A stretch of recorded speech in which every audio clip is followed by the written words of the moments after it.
Muito bem, vamos começar a nossa primeira pílula de revisão para o concurso da Guarda Municipal de Porto Alegre. Vamos começar em grande estilo, falando sobre a Lei Complementar Municipal número 832 de 2018, que é a lei que trata das medidas de polícia administrativa no âmbito do município de Porto Alegre. Se você não é inscrito no canal, se inscreva e acompanhe os próximos vídeos. Iremos postar mais pílulas de revisão para este concurso. E nos siga no Instagram também, lá temos várias dicas. Então, começando, essa Lei Complementar Municipal número 832, ela trata sobre a polícia administrativa, tá? As medidas de polícia administrativa dentro no âmbito do município de Porto Alegre, tá? E a base para essas medidas de polícia administrativa a base é o Código de Posturas de Porto Alegre, tá? Primeiramente, não confunda polícia administrativa com polícia judiciária, que é a polícia civil, polícia federal, militar, são coisas diferentes, são áreas de atuação distintas, tá? Uma breve recapitulação de administrativo aqui. O poder de polícia, ele tem a finalidade maior de fiscalizar o cumprimento de deveres, tá? Então ele vai restringir, vai controlar, vai fiscalizar essa questão. A polícia administrativa é uma outra área, ela atua nas questões de crimes, no fornecimento de dados para o poder judiciário, de provas, enfim. Tá? A polícia administrativa é uma questão mais de gestão dentro do âmbito do município. E aí a base para isso aqui, para essa fiscalização, é o Código de Posturas dentro aqui do nosso contexto. Tá? Essa lei, a gente pode destrinchar ela da seguinte maneira, tá? Ela possui 22 artigos ao todo. Só que desses 22 artigos, do 13 ao 20, você vai ver, eles se referem à Lei Complementar 12, que é o Código de Posturas. Então, são artigos que alteram outros artigos do Código de Posturas. Então, se você estuda o Código de Posturas, já está estudando com essas alterações. Se você está estudando pelo texto atualizado, tenha sempre cuidado, já comentei isso em outro vídeo aqui do canal. Estude sempre pela lei mais atualizada, considerando a data do seu edital. E mesmo as atualizações posteriores. Tá? Então, assim, a nossa dica foi: veja pelo site Leis Municipais. Eu não ganho nada deles. É que esse site conseguiu compilar da melhor maneira a legislação de Porto Alegre. Inclusive, é claro, um Código de Posturas, que é a lei que serve de fundamento maior para essa Lei Complementar 832 que estamos estudando agora. Tá? Então, assim, os artigos 13 ao 20 da Lei Complementar, essa Lei Complementar, eles se referem à Lei Complementar 12. São artigos alteradores do Código de Posturas. Os artigos 21 e 22, eles não têm importância nenhuma, não vou nem falar deles, tá?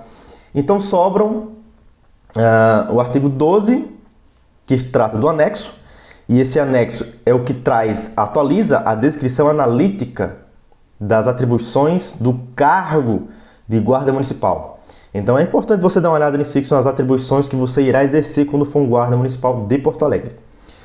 O artigo 2º, ele foi vetado. Então pronto, depois dessa limpa, sobraram os artigos 1º e do 3º ao 11.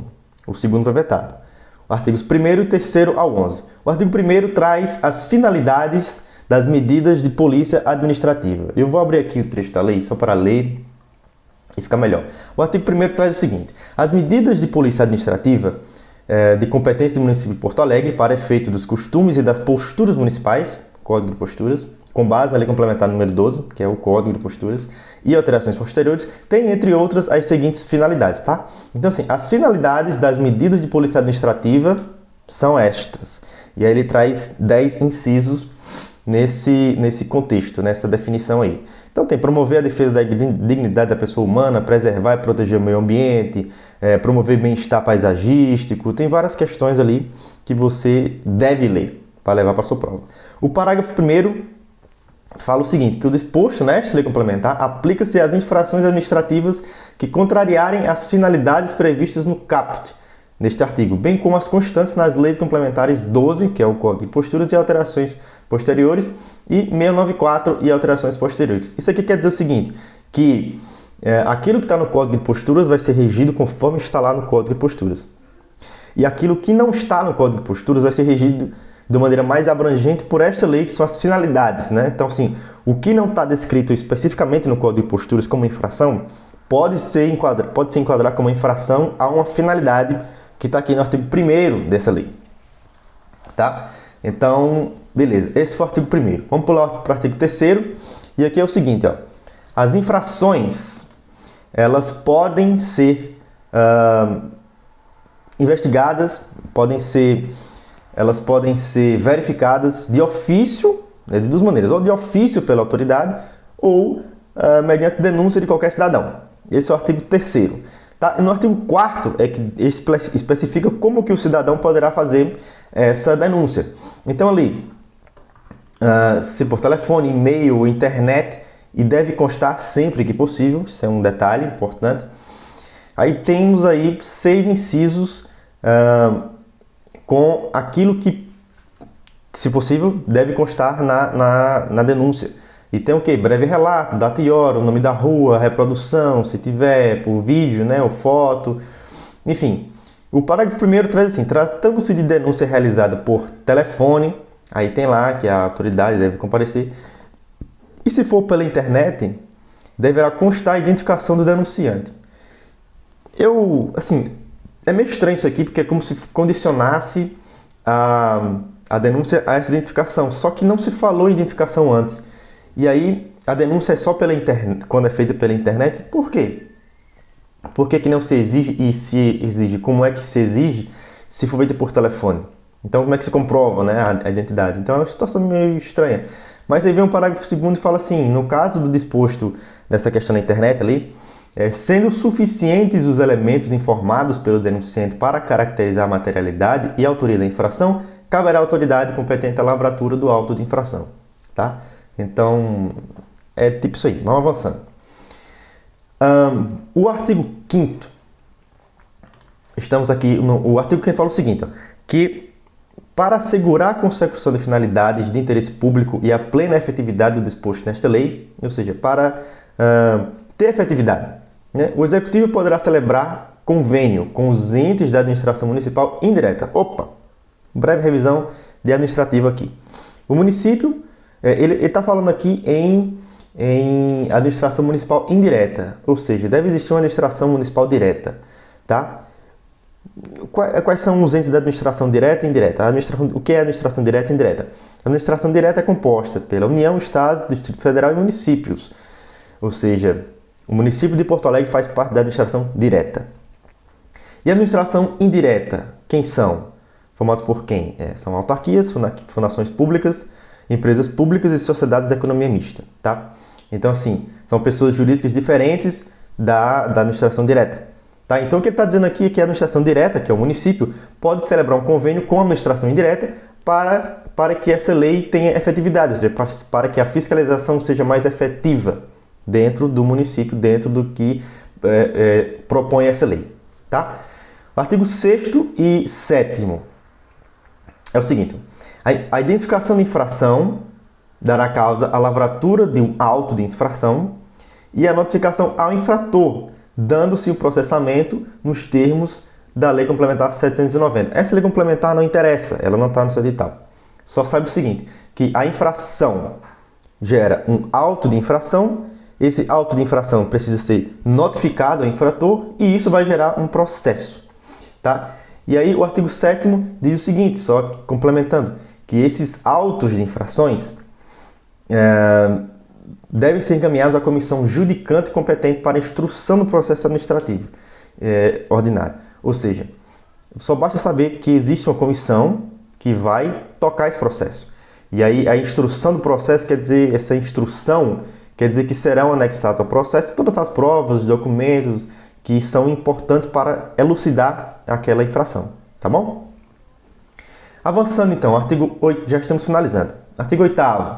Essa é uma revisão, essa é uma pílula mais completa, porque essa é uma lei importante e é curta. Então, achei melhor tacar tudo de uma vez uma revisão mais completa, né, dessa lei. Os tópicos principais. Oitavo, fala o seguinte,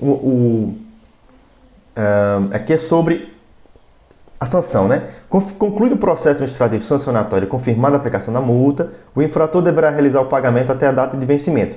E aí diz ali, sob pena de, né? Então ele tem que pagar sob pena de. Quais são as penas? Aí tem ali 3 incisos que tratam disso, né?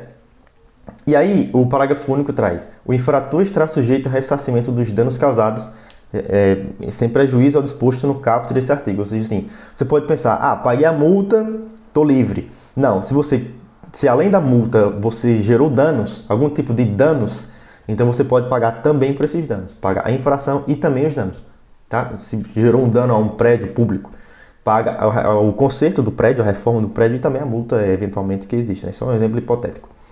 Tá? E aí vem o artigo 10 e o 11, o 9º, aliás, né, que fala o seguinte, ó, em caso de reincidência das infrações referidas nesta lei ou de a prática dessas infrações resultar em dano a patrimônio público ou privado tombado, a sanção de multa será aplicada em dobro. Tá? Então, assim, ó, quais são as situações? Reincidência ou prática de infrações, se a prática das infrações resultar em dano a patrimônio público ou a patrimônio privado tombado. Tá? Então, é reincidência ou dano. Reincidência ou dano a patrimônio público ou particular privado, ou privado tombado. O que é que vai gerar? A multa em dobro. É uma punição a mais por essa conduta mais grave, né? E aí, o 10 e o 11 tratam do cadastro de infratores. Né? A Secretaria Municipal da Fazenda manterá um cadastro atualizado de infratores, no qual constará os documentos de identidade, CPF, tal, data de nascimento, filiação e, enfim, a qualificação básica dos infratores. E o 11 fala o seguinte, que observada a legislação em vigor, o Executivo Municipal, por intermédio da Secretaria Municipal de Transparência e Controladoria Geral, poderá divulgar a lista dos infratores responsabilizados na esfera administrativa e na esfera judicial. Tá? E aqui entra depois o artigo 12 para frente, que é aquilo que nós já falamos no início. Eles são artigos que tratam da lei complementar 12, que é o Código de Posturas. O 12 traz o anexo e do 13 em diante é isso que nós falamos no início. Tá? Então, assim, é uma lei bem tranquila. Leia e de uma única assentada dá para vencer toda ela, essas partes principais. E aí você vai só revisando. Tá? E vamos seguindo as nossas revisões para esse concurso da Guarda Municipal de Porto Alegre. Acompanhe, se inscreva no canal, deixe um joinha se isso foi útil para você. Comente se teve alguma dúvida, vamos manter um contato. Nos siga lá no Instagram, @editaispoliciaisrs2022. E não deixe de conferir os nossos simulados para esse concurso. É muito importante ativar o modo prova, ou seja, chegar no dia da prova do concurso sabendo, sem nenhuma surpresa, sabendo aquilo que você vai encontrar ali, da maneira que será cobrada. 60 questões em 4 horas de prova, tá? Veja nossos vídeos que falamos sobre isso, dê uma olhada no nosso material e nos encontramos no próximo vídeo. Obrigado!